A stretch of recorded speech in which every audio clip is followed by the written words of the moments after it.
keputusan kita tetap iaitu sebaik tarikh penamaan calon diumumkan, kempen boleh diteruskan, tapi tidak boleh ada penggunaan ataupun pengumuman jaminan projek baru ataupun dasar baru bagi negeri tersebut.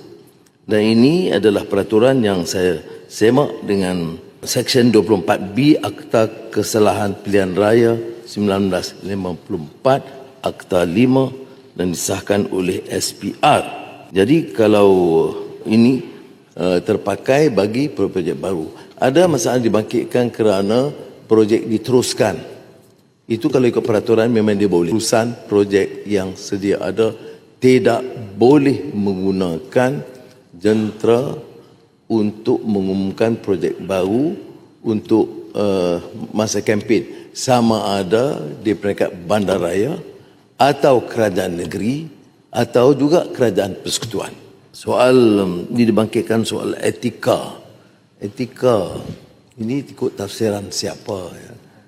Saya kalau umum sebelum penamaan calon itu peraturan mengizinkan. Jadi tidak melanggar etika. Yang melanggar etika itu kalau ada sumpah seranah, hina, mencerca, menipu itu etika lebih besar. Ya. Itu yang kita kena elak. Jadi kalau bincang etika, saya sangat setuju dengan Arau. Kalau kita bangkitkan balik soal akhlak, soal etika dalam kempen ini sangat baik. Ini maknanya ya, jangan terlanjur tapi itu peringatan kepada semua. Soal yang dikhususkan kepada KPKT, saya semak, dia umumkan projeknya telah diluluskan. Jadi kalau ikut dari segi prinsip pilihan raya, peraturan pilihan raya itu dibolehkan. Tidak boleh projek baru. Ada projek telah diluluskan dalam belanjawan tahun lalu.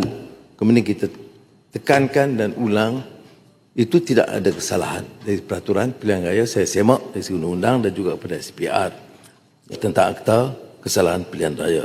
Itu walaupun saya setuju dia jaga supaya jangan ada salah tafsiran kerana perlu kita patuhi.